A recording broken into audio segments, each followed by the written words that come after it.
नमस्कार, एक बार फिर आपका स्वागत करता हूं मैं मुकेश अपने YouTube channel the MS study class में। जैसा कि हम पढ़ रहे हैं सिंप्लीफिकेशन, और सिंप्लीफिकेशन का हमने पार्ट नंबर 1 पढ़ा है, और पार्ट नंबर 1 में मैंने आपको बताया था कि इंट्रोडक्शन ऑफ सीरीज के बारे में आपको सब समझा दिया था मैंने। सीरीज की हमारी अरिथमेटिक प्रोग्रेशन क्या होती है, ज्योमेट्रिक प्रोग्रेशन क्या होती है, या फिर हमारी हार्मोनिक प्रोग्रेशन क्या होती है, उनके मीन्स के बारे में ही बताया था मैंने, यानी कि उनके माध्य के बारे में, समांतर माध्य, गुणोत्तर माध्य और हरात्मक माध्य। उसके बाद मैंने आपको 2 रिलेशंस भी बताए थे, आप मेरी लास्ट वीडियो यानी कि पार्ट नंबर 1 सिंप्लीफिकेशन में देख सकते हैं। ठीक है, अभी मैं सिंप्लीफिकेशन का पार्ट नंबर 2 लेकर आया हूं, जिसमें इस सीरीज के ही हम बेसिक क्वेश्चंस डिस्कस करेंगे जो एग्जामिनेशन के लिए काफी आपको हेल्प करेंगे। ठीक है ना, हम उठा लेते हैं, क्वेश्चन से ही स्टार्ट करते हैं। क्वेश्चन नंबर 1 उठाते हैं। देखिए सीरीज का, देखिए अच्छे क्वेश्चन करेंगे, आसान भी होंगे, थोड़े टफ भी होंगे, और देखते हैं कैसे कैसे क्वेश्चंस में हम करते हैं। पहला क्वेश्चन मैं उठाता हूं, 1 + 4 + 6 + 5 + 11 + 6, और ये हमारा ऐसे ही चलता चला गया। इसने कहा सवाल में 100 पदों तक का, 100 पदों का योगफल ज्ञात कीजिए। देखिए कितना अच्छा सवाल है, 100 पदों का योगफल ज्ञात करें। देखिएगा अब यहां पर देखिए ऐसे क्वेश्चंस आते हैं हमें अब समझ में नहीं आता कि इसमें हमारी अरिथमेटिक प्रोग्रेशन है या फिर ज्योमेट्रिकल प्रोग्रेशन है या हार्मोनिक प्रोग्रेशन है। आप समझ नहीं पाते हो थोड़ी देर के लिए, और हमें कॉम्बिनेशन बैठाना पड़ता है कि क्या इसमें कौन सी सीरीज हमारी लग सकती है। तो इसने कहा कि ऐसे ऐसे पद लिखे हुए हैं, और कहां तक लिखे हुए हैं, 100 पदों तक लिखे हैं, उनका क्या बताना, हमें योगफल बताना, यानी कि 100 पदों का योगफल बताना। देखिएगा ध्यान से, इसमें अगर मैं इसको ऐसे करूं, बहुत ध्यान समझना इस क्वेश्चन को, बहुत ज्यादा टफ क्वेश्चन भी नहीं है और आसान भी क्वेश्चन नहीं है। देखिए 2 तरीके हैं इस सवाल के, या तो मैं इसे ऐसे लिख दूं कि 1 प्लस, देखिएगा यहां से 1 + 6 + 11, बहुत ध्यान सुनना, 1 + 6 + 11, यानी कि 1 + 6 + 11, ये ऐसी टर्म चलती चली जाएगी, और हमारे पास ये कितने पद होंगे, 50 पद होंगे। कितने होंगे, ये 50 पद होंगे। क्यों? क्योंकि मैंने एक पद छोड़ दिया और एक ले लिया, यानी कि पहला लिया है, तीसरा लिया है, फिर 5वां लिया है, ऐसे ही मैं अगला 7 वाला लूंगा, यानी कि कितने पद हो गए। अब मैं एक एक पद छोड़ के चल रहा हूं, कितने पदों की बात हुई है, 100 पदों की बात हुई है। तो यहां पर मैंने ये वाले एक एक पद छोड़ के कितने पद होंगे, 50 ये पद होंगे, और 50 ही आपके ये पद होंगे। ठीक है ना, जैसे हम देखेंगे कैसे, +4 + 5 + 6, और कहां तक जी, 50 पदों तक। कहां तक, 50 पदों तक। ठीक है ना, तो ये बताइए, अब हमारे पास ये सीरीज, हमारी 2 सीरीज बन गई है। इस सीरीज के माध्यम से हम क्या करेंगे, इस क्वेश्चन को सोल्व करेंगे। कैसे, देखिएगा इसको सोल्व करेंगे। यहां पर देखिए सीरीज बन रही है हमारी, कौन सी सीरीज बन रही है, सबसे पहले पहचानना यही होता है हमें कौन सी सीरीज बन रही है। और हमारी इसमें सीरीज बन रही है अरिथमेटिक प्रोग्रेशन, यानी कि समांतर श्रेणी। आप देख रहे होगे यहाँ कितने का डिफरेंस है, 1 का डिफरेंस है। ठीक है ना, 1 का डिफरेंस है। यहाँ कितने का, देखिए यहाँ 5 का है, 1 और 5 6 होता है, और 6 5 11 होता है। यहाँ कितने का डिफरेंस है, हमारा 5 का डिफरेंस। तो हम इसके लिए कहेंगे A बराबर यहाँ 1 है हमारा, D बराबर यहाँ पर कितना हो गया, देखिए 5 है। क्यों है 5, देखिएगा 6 में से 1 जाएगा, 5 बचेगा, 11 में से 6 जाएगा तो भी 5 ही बचेगा। यहां पर मैं बात करूं, यहाँ n की वैल्यू कितनी होगी, हमारे पास 50 होगी, क्योंकि कितने पदों की बात हो रही है, 50 पदों की बात हो रही है। और यहां पर बात करते हैं हम, a की वैल्यू कितनी है, 4 है, d की वैल्यू कितनी है, हमारे पास 1 है, और यहाँ n की वैल्यू भी यहाँ पर कितनी है, 50 है। तो हम क्या काम करेंगे, देखिएगा बहुत ध्यान से क्या करना है। फॉर्मूला हमारे पास क्या होता है, फॉर्मूला आपको लिखवाया था मैंने। फॉर्मूला होता है हमारे पास, देखिए ध्यान से, फॉर्मूला होता है n + 1, ये लिखवाया था n/2। Sn का फॉर्मूला आपको याद होगा, कल आपकी जो पार्ट नंबर 1 है उसमें मैंने आपको डिस्कस किया है इसका फॉर्मूला। Sn बराबर होता है n/2, 2a + n - 1 × d, ये फॉर्मूला हमने बताया था। देखिएगा इस फॉर्मूले पर काम करेंगे। n की वैल्यू कितनी है, यहाँ पर पहले वाले टर्म में 50 है, तो कितना करेंगे हम, 50/2। कितना करेंगे हम, 50/2 करेंगे, ब्रैकेट लगा देंगे 2a, a की वैल्यू कितनी है यहाँ पर हमारी 1 है, तो 1 लिखेंगे, प्लस के n - 1, n की वैल्यू कितनी है 50, 50 - 1 इंटू d की वैल्यू कितनी है 5, ये ब्रैकेट लगा देंगे। ठीक है, तो इतने का काम हो गया, यानी कि इतने को सोल्व कर लिया। अब यही फॉर्मूला इसमें लग जाएगा, क्योंकि ये भी क्या है, हमारी अरिथमेटिक प्रोग्रेशन, यानी कि समांतर श्रेणी है। तो देखिए समांतर श्रेणी है, तो हम क्या काम कर सकते हैं, यहाँ पर समझने की कोशिश करना। n की वैल्यू देखिए कितनी, यहाँ पर भी 50 है, 50/2। a की वैल्यू कितनी है 2a, a की वैल्यू कितनी है हमारे पास 4 है यहाँ पर, और प्लस के n - 1 इंटू d की वैल्यू कितनी है यहाँ पर 1 है। ठीक है ना, इसको हमने ब्रैकेट लगा दिया, इस पूरे को सोल्व करेंगे और हमारा आंसर आ जाएगा। देखिए सोल्व करते हैं, ये 25 हो गया हमारा, ये 25 हो गया, समझ लो। यहां पर देखिए 2 हो गया, ये कितना हो गया हमारे पास 2 प्लस ये कितना हो गया 49, 49 मल्टीप्लाई 5 करना हमें, यानी कि ये कितना हो जाएगा हमारा 49 मल्टीप्लाई 5 यानी कि कितना हो गया 5 पंजे 25 यानी कि 245, कितना हो गया हमारे पास 245 प्लस के यहां भी हमारे पास कितने बार कट जाएगा, ये 25 बार कट जाएगा, ठीक है ना। उसके बाद 2 चौक कितना हो जाएगा 8 हो जाएगा और यहां कितना हो गया 49 हो गया, ठीक है। इस बात को समझो, अब कुछ नहीं करना, सिर्फ आपको कैलकुलेशन करनी है और अपना आंसर आ जाना है, ठीक है। तो ऐसे क्वेश्चन एग्जामिनेशन में आएंगे आपको, जैसे कि आपको थोड़ी सी कैलकुलेशन तो आपको थोड़ी करनी पड़ेगी इसमें।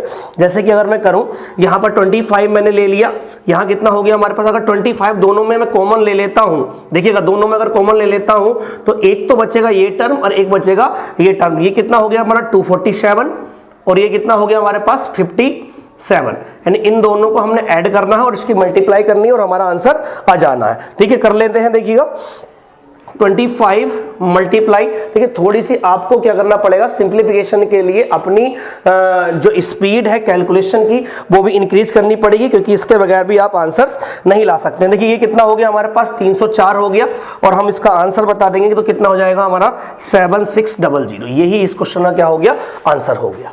तो देखिए क्वेश्चन क्या है, थोड़ा सा आपको टफ लगा होगा, टफ सिर्फ इसलिए लगा होगा क्योंकि इस टफ क्वेश्चन में आपको थोड़ी कैलकुलेशन करनी पड़ी, लेकिन कैलकुलेशन तो जब करोगे जब आप इस क्वेश्चन के बेस को सीख पाओगे कि सीरीज कौन सी बन रही है। जब तक आपको सीरीज का पता नहीं चलेगा कौन सी सीरीज बननी है, तब तक तो योगफल निकालना पॉसिबल ही नहीं है। और सीरीज का पता चलने के बाद अगर हमें फॉर्मूला पता है तो ही हम बता सकते हैं, अगर फॉर्मूला भी नहीं पता तो भी हम उस सीरीज का पता नहीं लगा पाते हैं, ठीक है ना। तो ऐसे क्वेश्चन आपको मिलते हैं। नेक्स्ट क्वेश्चन पे जाते हैं, देखिएगा कैसे क्वेश्चन पे आते हैं, देखिए मिटा देते हैं इसको हम, समझिएगा, चाहे दोबारा मैं आपको समझाता हूं, एक्सप्लेन कर सकता हूं। देखिए मैंने 1 + 6 + 11 का एक टर्म उठा लिया 50 टर्म तक, 4 + 5 + 6 तक एक सीरीज उठा ली, कहां तक 50 पदों तक। ये कुछ नहीं करा, एक फॉर्मूला हमने बताया था लास्ट क्लास यानी कि पार्ट नंबर 1 ऑफ सिंप्लीफिकेशन में कि n/2 2a + n - 1 * d हमने यहां पर अप्लाई कर दिया और अप्लाई करने के बाद हमारा आंसर कितना हो गया 7600 हो गया, ठीक है। तो ऐसा क्वेश्चन हो जाएगा आपका एक,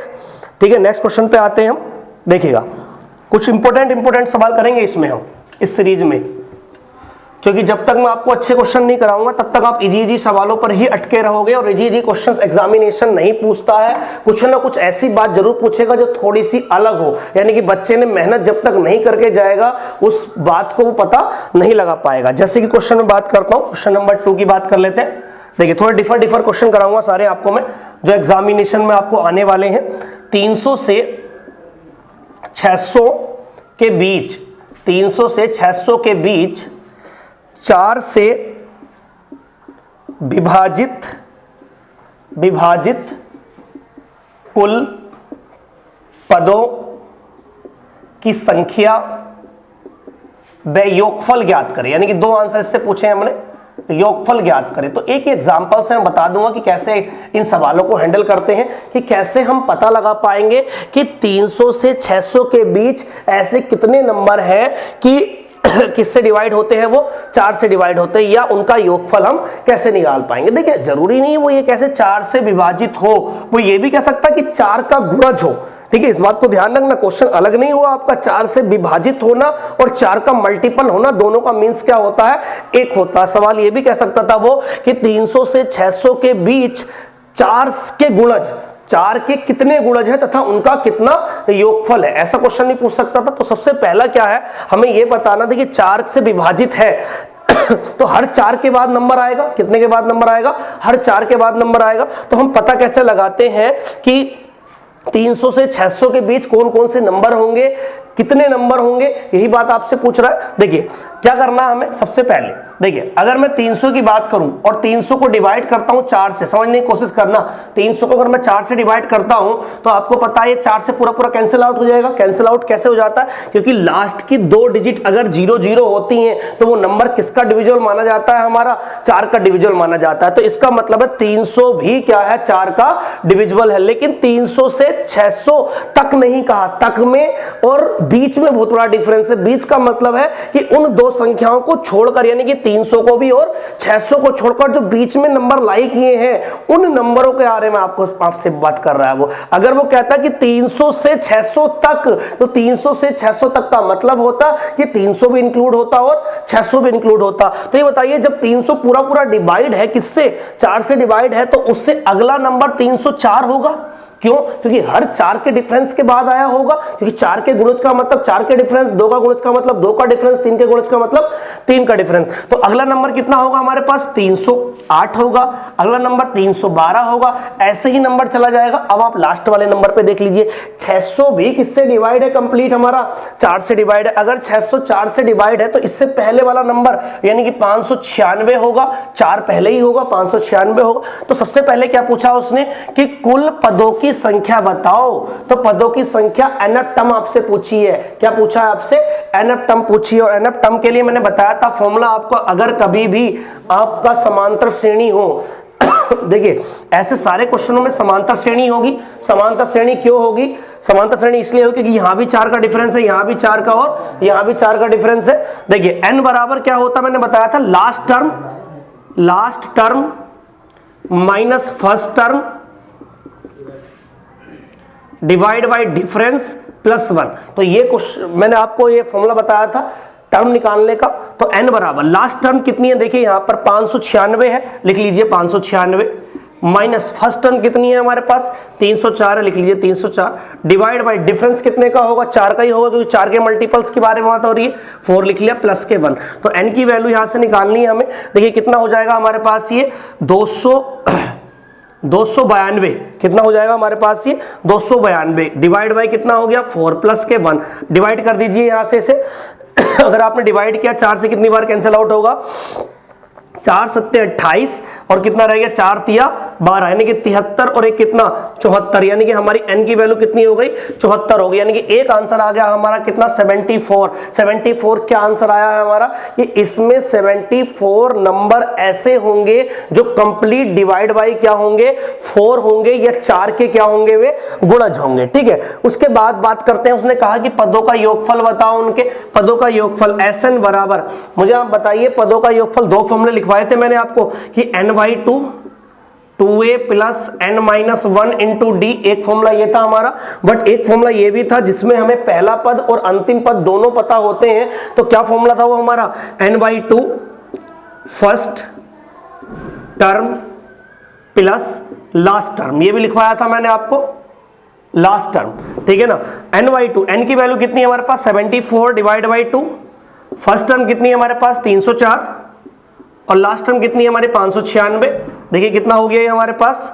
ये कितना आ गया? 37 और 37 मल्टीप्लाई 5 3 8 यानी कि 900 कितना हो गया हमारे पास? ये 900 हो गया। अब इसकी मल्टीप्लाई करनी है आपको, मल्टीप्लाई करके आपका आंसर आ जाएगा 9 तिया 9 सत्ते 63 कितना हो गया हमारे पास? 3 हो गया यानी कि 6 हो गया, और 9 तिया 27 और 27 और 6 कितना होता? 33। यानी कि हमारा जो आंसर आया वो कितना आया? ये आंसर आ गया हमारा। ठीक है, 33,300 आंसर आया। यानी कि इन पदों का योगफल कितना आएगा हमारा? 333 और 00। देखिए एक बार और समझ लेते हैं इस क्वेश्चन को। क्या है क्वेश्चन में? कुछ नहीं है। मैं इस क्वेश्चन के माध्यम से आपको बस एक ही क्वेश्चन में आपको करा रहा हूं इसका, और इस क्वेश्चन के माध्यम से ये बताना चाह रहा हूं कि जितने भी क्वेश्चन आपको इन द मिडिल ऑफ और अप टू तक आएंगे वो क्वेश्चन में दो ही बात आपसे करेगा। या तो वो कहेगा कि ये बता दीजिए कि इतने से इतने के बीच संख्याएं कितनी है, जो 4 की मल्टीपल, 6 की मल्टीपल या फिर 7 की मल्टीपल है, या आपसे क्या पूछ लेगा? उनके पदों का योगफल। तो आपको कुछ नहीं करना, आपको सिर्फ इतनी सी बात पहचाननी कि पहला पद कौन सा है और अंतिम पद कौन सा है। जब आप पहला पद और अंतिम पद निकाल पाएंगे तो n की वैल्यू आप निकाल पाएंगे last term minus first term बटे डिफरेंस प्लस कितना हो जाएगा? 1 हो जाएगा। और हमारे यहां से n की वैल्यू कितनी आ गई? 74। और n की वैल्यू 74 का मीन्स है हमारा कि 74 ऐसे पद हैं जो किससे डिवाइड होते हैं? 4 से डिवाइड होते हैं। उसके बाद हमने क्या काम किया? Sn निकाला। Sn के दो फॉर्मूले होते हैं पता है, n/2 2a plus n minus 1 into D, and Sn बराबर n/2 first term plus last term. जिस क्वेश्चन में हमें फर्स्ट टर्म और लास्ट टर्म दोनों पता होते हैं उनको हम डायरेक्टली 304 और 596 में पुट किया और अपना आंसर आ गया। ठीक है, तो ऐसे क्वेश्चन में एग्जामिनेशन में पूछता, देखिए ध्यान से देखना ऐसे क्वेश्चनों को। ये 4 से विभाजित ही नहीं, आपसे कह सकता है कि 4 का मल्टीपल भी हो। 4 से विभाजित नहीं कह देगा, 4 का मल्टीपल भी हो। ठीक है, तो नेक्स्ट क्वेश्चन पे आते हैं। देखिएगा कैसे कैसे क्वेश्चन लेकर आया हूं आपको लिए, अच्छे अच्छे बहुत बेहतरीन क्वेश्चन है सारे, जो एग्जाम में आपको बहुत ही काम करेंगे। और आप जितनी हो सके किसी भी बुक से, किसी भी प्रैक्टिस सेट से प्रैक्टिस करते रहिएगा। मैं कॉन्सेप्ट और क्वेश्चन सारे आपको अच्छे अच्छे बता रहा हूं और उसी से आप मेहनत करते रहिएगा। क्वेश्चन नंबर 3 पे जाइए।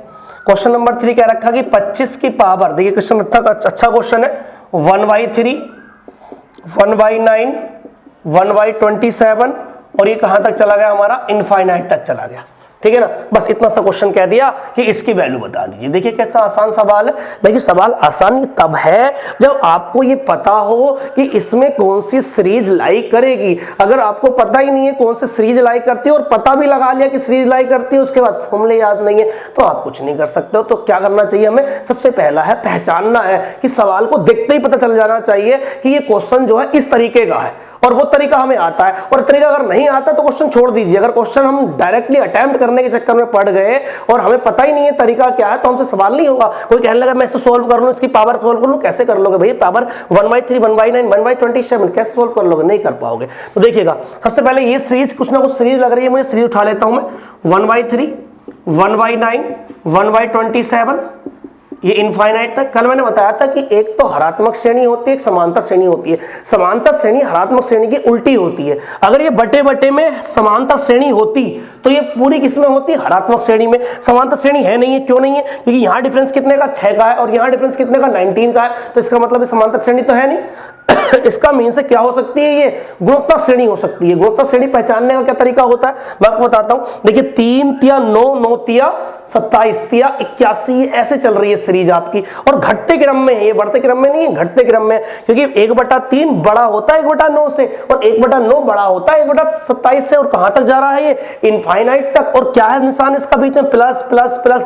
और मैंने आपको बताया था कि एस इंफिनिटी, अच्छे से पता होगा आपको कि पार्ट नंबर 1 में पढ़ाया था मैंने कि गुणोत्तर श्रेणी का अनंत पदों का योग एस इंफिनिटी इक्वल टू बताया था a/1 - r। और जहां पर where r is less than 1, r is less than 1, यानी कि r की वैल्यू जहां 1 से क्या होती है, छोटी होती है। r की वैल्यू कैसे निकालेंगे, देखिए a की वैल्यू तो यहां से बड़े प्यार से निकाल ली हमने। a की वैल्यू तो 1/3 ही होगी, क्योंकि पहला टर्म होता है a का मतलब प्रथम पद होता है। अगर हम r की वैल्यू निकालेंगे तो r बराबर क्या होता है, इसको इससे भाग करना, इसको इससे भाग करना, यानी कि 1/9 को डिवाइड करना 1/3 से।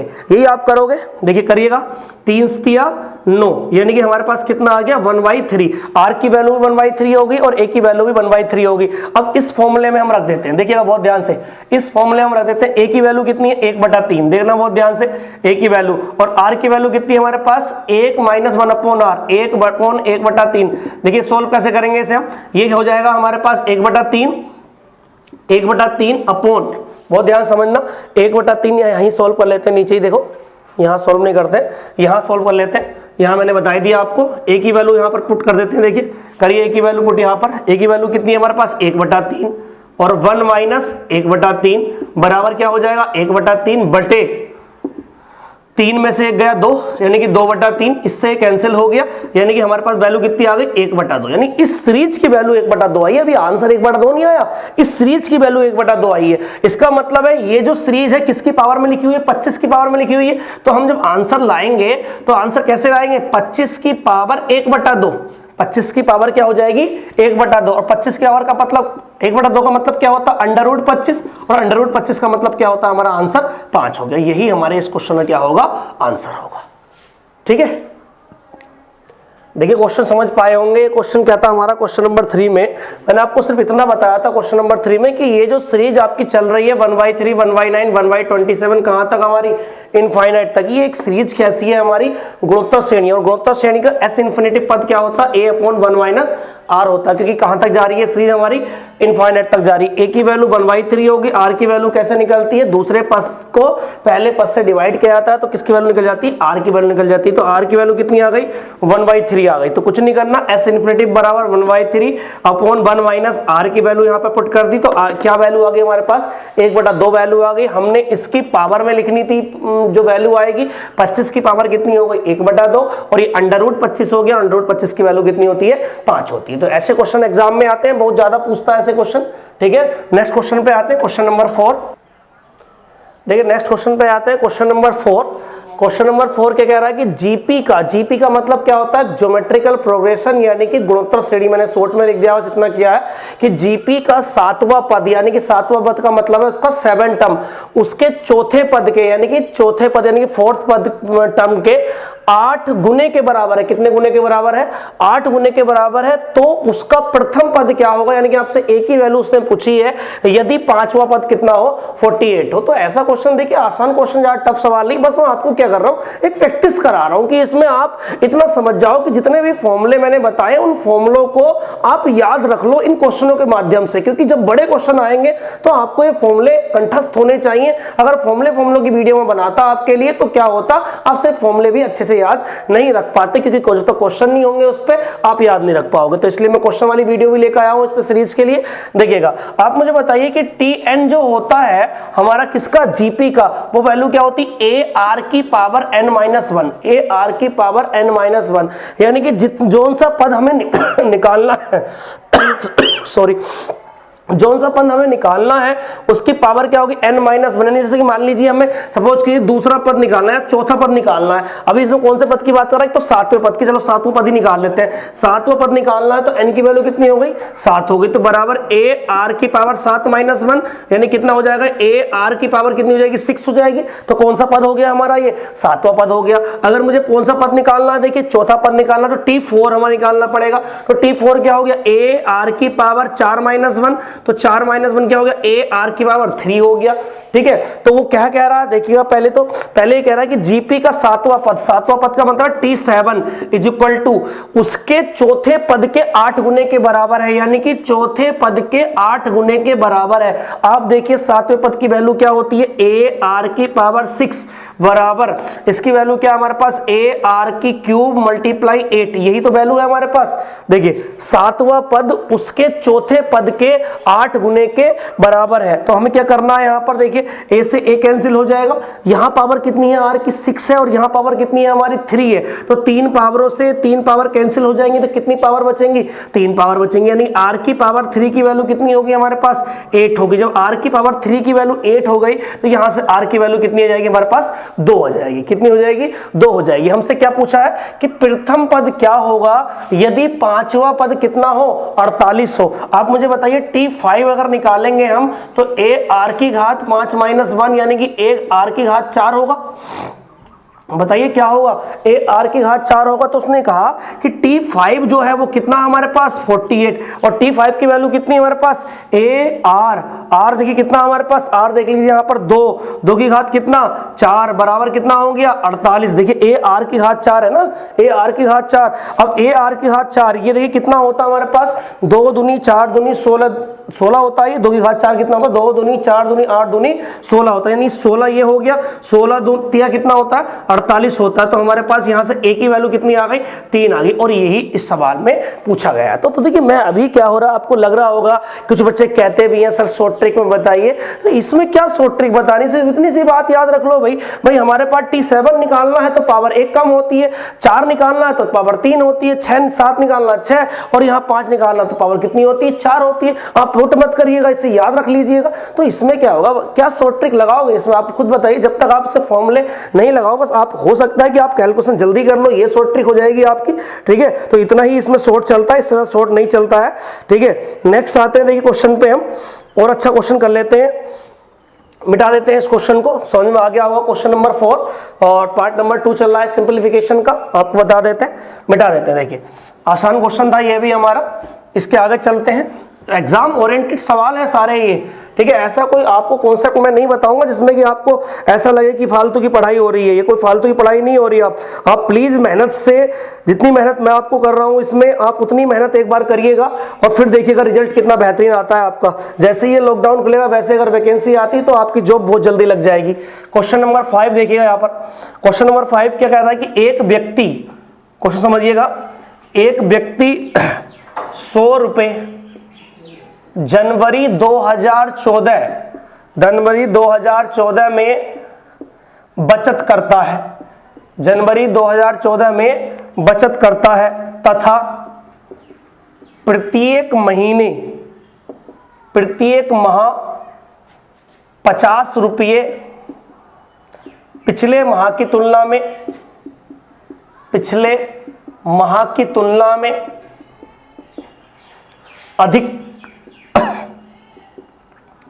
जमा करता है, अधिक जमा करता है, तो उसने, बहुत आसान क्वेश्चन है, तो उसने वर्ष 2014 में कुल कितनी बचत की, कुल कितनी बचत की। देखिए कुछ नहीं है क्वेश्चन में, बस क्या है आपको ये समझाना चाह रहा है इस क्वेश्चन के माध्यम से, और मैं भी ये समझाना चाह रहा हूं कि हमें सीरीज आनी चाहिए। जब तक सीरीज नहीं आएंगी तब तक हमारे क्वेश्चन नहीं होंगे। क्वेश्चन आया था, एसएससी ने पूछा था कि एक व्यक्ति पहले दिन 5 अंगूर खाता है, फिर 2 अंगूर फालतू खाता है, फिर 2 अंगूर जो फालतू खाता है, तो कहता है कि 100वें दिन उसने कितने अंगूर खाए होंगे, या सारे मिलाकर उसने कितने टोटल अंगूर खाए। वो सारे क्या होंगे, हमारे सीरीज पर ही क्वेश्चन होते हैं।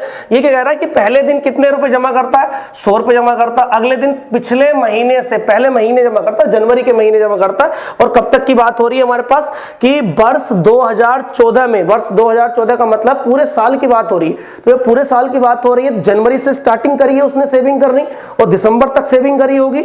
इसका मतलब क्या हो गया, उसके पास कितने मंथ की सेविंग हुई होगी, उसके पास 12 महीने की, कितने की सेविंग हुई होगी, 12 महीने की, यानी कि हर महीने जनवरी, फरवरी और मार्च, ये कितने टर्म हुए होंगे, ऐसे ऐसे हमारे पास 12 हुए होंगे। तो एन की वैल्यू कितनी होगी हमारे पास, 12 होगी। क्यों होगी 12, क्योंकि अगर पहले महीने उसने 100 रुपए जमा करे होंगे, अगले महीने 150 किए होंगे, अगले महीने कितने किए होंगे भाई 200 किए होंगे।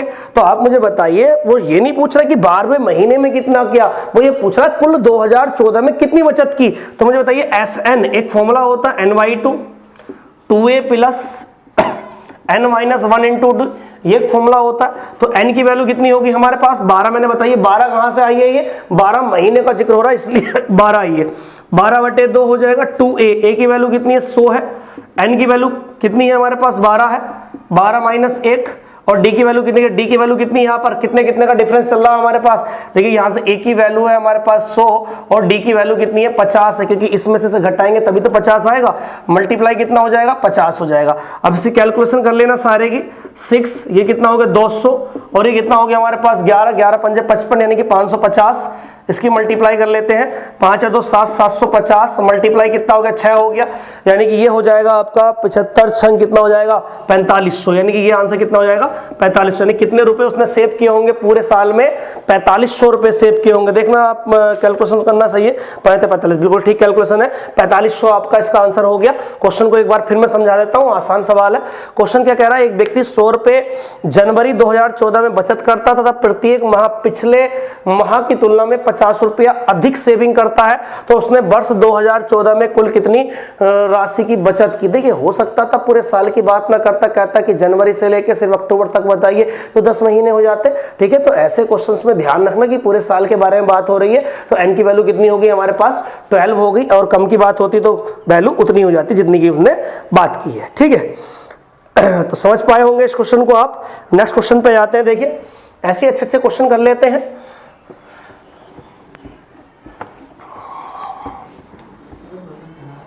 देखिए क्वेश्चन नंबर आते हैं 6 पर। क्वेश्चन नंबर 6 का कह रहा है हमसे, देखिए अभी काफी क्वेश्चंस हैं इसके जो डिस्कस करने बाकी है हमें। कह रहा है कि समांतर श्रेणी, बोल दिया डायरेक्टली उसने, पहली श्रेणी के बारे में बता दिया। समांतर श्रेणी के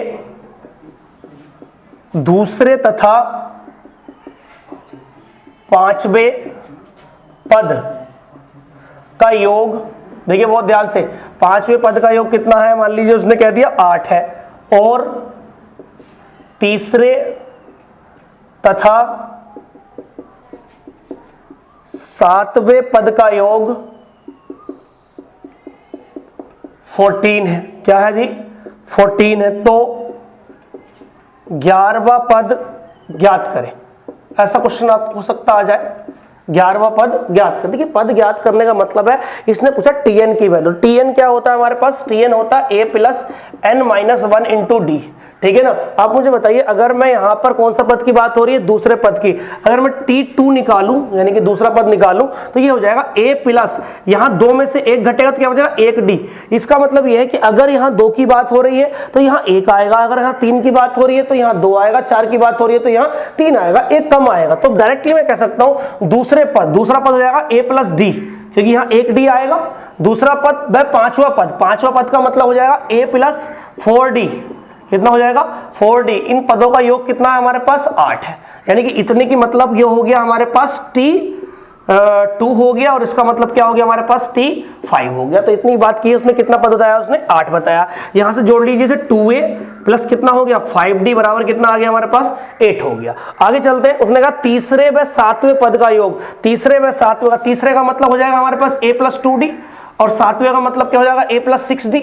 देखिए बहुत ध्यान से यही बातें समझनी है कि एक कम करना है, सिर्फ सातवें का मतलब 6d हो जाएगा, बराबर कितना है 14 है। एक इक्वेशन क्या हो गया हमारे पास 2a प्लस कितना हो गया 8d बराबर कितना हो गया हमारे पास ये 14 हो गया। यानी एक इक्वेशन हमारी ये होगी और एक इक्वेशन हमारी ये होगी। इन दोनों इक्वेशन को सोल्व करना है और सोल्व करने के बाद हमें a और d की वैल्यू पता लगानी है और हमारे पास डायरेक्टली आंसर जाएगा कौन से पद का 11वें पद का। देखिए निकाल लेते हैं, आप इसमें से इसको माइनस करेंगे, डायरेक्टली माइनस करके बताता हूं। अगर इसमें से इसे माइनस करेंगे तो 2a से 2a कैंसिल हो जाएगा, 8d में से 5d जाए कितना बचेगा 3d बचेगा। देखिए माइनस कर रहा हूं मैं आपसे, ठीक है। डी 14 में से 8 जाए कितना बचेगा 6 बचेगा, 8 से 14 होते हैं, 3 दूनी 6, यानी कि डी की वैल्यू कितनी होगी हमारे पास 2 हो गई। अगर डी की वैल्यू 2 है तो कहीं भी आप पुट कर दीजिए, मतलब यहीं पुट करता हूं, 8 दूनी कितना हो जाएगा 16। देख लीजिए 2a बराबर 8 दूनी 16, 14 माइनस 16, यानी कि a की वैल्यू यहां से -2 और -2 कट जाएगा, माइनस कितनी जाएगी 1 आ जाएगी। a की वैल्यू कितनी जाएगी -1। चाहिए यहां से देख लीजिए आप, 5 दूनी 10 हो गया है, अरे डी की वैल्यू कितनी 2, 5 दूनी 10, 8 में से 10 जाएगा -2 और 2 से 2 कैंसिल हो जाएगा, डी की वैल्यू कितनी हो, a की वैल्यू कितनी हो गई -1। अब क्या निकालना था मुझे 11वां पद, कौन सा पद निकालना 11वां पद, यानी कि t11 क्या होगा a प्लस 10d होगा, क्या होगा a प्लस 10d होगा। a की वैल्यू कितनी होगी हमारे पास -1 10 और d की वैल्यू कितनी हो गई 2, यानी कि 10 दूनी 20 और 20 में से एक गया कितना हो गया प्लस के 19 और यही इस क्वेश्चन में क्या हो गया हमारा आंसर हो गया। ठीक है, तो ऐसे जितने भी क्वेश्चंस हमें करने हैं ये बात पता होनी बहुत जरूरी है। जैसे मैंने कहा था कि r में n-1 होता है तो पावर वहां भी एक कम हो जाती है। मैंने यहाँ बोला था n-1 होता है, यहाँ भी क्या हो जाता है एक कम हो जाता है। तो ये सारी बातें आप याद रखोगे तो ये क्वेश्चन बनाना इतना बड़ा काम नहीं है। ये क्वेश्चन भी आप 30 to 20 सेकेंड्स में सोल्व कर सकते हैं। बस आपको अभी लग रहा होगा कि सर इतना बड़ा करेंगे हम सवाल, अरे सारे क्वेश्चन ऐसा थोड़ी ना करोगे कि आप सारे क्वेश्चन 5-5 सेकंड में कंप्लीट हो जाएंगे। अगर सारे क्वेश्चन 5-5 सेकंड में हो गए तो क्यों कोई मेंस के पेपर में आपको 120 मिनट में 100 क्वेश्चन करने के लिए देगा? आप बताइए कोई बेवकूफ है जो 120 मिनट में आपको 100 क्वेश्चन करने के लिए देगा? अगर वो सोचता कि 5-5 सेकंड में सवाल हो जाते हैं तो 500 सेकंड क्यों नहीं देता आपको, 500 सेकंड देता और आपसे सोल्व करा लेता। ऐसा नहीं होता। तो एवरेज आपको 30 से 40 सेकंड का लेके चलना है एक पेपर का। पेपर में ऐसे क्वेश्चन भी आएंगे जो हमारे 10 सेकंड में भी हो जाएंगे, पेपर में ऐसे क्वेश्चन भी आएंगे जो हमारे मिनटों से भी ज्यादा ले जाएंगे। और कभी कभी ऐसा भी हो सकता है, देखिए कभी ऐसा नहीं हो सकता सारे लोग सारे क्वेश्चन अटेम्प्ट कर ले तभी नंबर आएगा। ऐसा नहीं होता कि अगर आपने 50 में से 45-47 क्वेश्चन भी कर लिए और वो ठीक हो गए आपके, तो आप कहीं ना कहीं बहुत अच्छी रैंक पे कहीं ना कहीं जा रहे हो और कहीं ना कहीं आपको जॉब मिलने के चांसेस जहां पक्के हो रहे हैं। ठीक है, तो इस वीडियो में हम इतना ही रहने देते हैं। पार्ट नंबर 2 में सिंप्लीफिकेशन पार्ट नंबर 2 में मैंने आपको 5-6 क्वेश्चन डिस्कस कर लिए हैं। ठीक है ना, नेक्स्ट वीडियो में और क्वेश्चन में लेके आता हूं सिंप्लीफिकेशन के ही। ठीक है, तब तक इंतजार करिए और पढ़ते रहिएगा कंटिन्यू। मैं रोज आपको कोशिश करता हूं कि अच्छा कंटेंट प्रोवाइड करा सकूं और आप रोज अपना 1 घंटा आधा घंटा इसको वीडियो को जरूर दिया करें। ठीक है, धन्यवाद।